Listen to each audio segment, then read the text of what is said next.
Sans parler de chaleur caniculaire, le thermomètre est monté d'un coup à Paris et en région parisienne. L'occasion de nous intéresser aux personnes les plus vulnérables, aux personnes âgées. Depuis la vague de chaleur de l'été 2003, les maisons de retraite essaient de s'équiper pour faire face à de fortes températures. José Blanc-Lapierre, Philippe Mugerin. 35 degrés à l'ombre, l'occasion ou jamais de tester le tout nouveau climatiseur. On va installer le rafraîchisseur dans le café littéraire si vous voulez venir prendre un peu de frais. Ouais.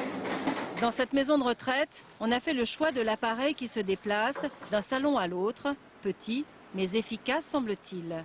On sent le frais quand même, voilà.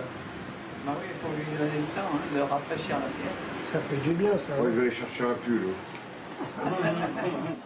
Dans la pièce d'à côté où l'on attend sans bouger le moindre souffle d'air, infirmières et aides-soignantes se consacrent à une tâche prioritaire, faire boire les pensionnaires. Beaucoup de personnes âgées n'ont pas la sensation de soif, et de plus cette dame est diabétique, donc il faut qu'elle boive aussi encore plus que les autres. Mais c'est sûr qu'il faudrait au moins que chacun boive un verre d'eau toutes les heures. Ici, l'arrivée de la chaleur inquiète. 4 climatiseurs pour 200 résidents ne serait probablement pas suffisant s'il fallait affronter une nouvelle canicule. Là, on va quand même être gâté un peu, puisqu'on a les stores quand même, qui vont, à mon avis, atténuer quand même. Mais enfin, dans ma chambre, il faisait 29 hier encore. Il fait chaud, il n'y a pas de ventilateur dans les chambres. Hein. Ça pourrait prendre mal. Hein.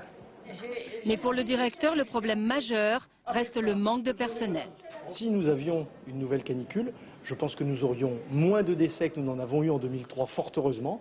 Mais malheureusement, compte tenu que nous manquons encore cruellement de professionnels auprès des personnes âgées, nous aurions sans doute encore un nouveau drame à connaître. Et ici, avec seulement une infirmière pour 60 résidents, l'entrée dans l'été est synonyme de travail encore plus intense.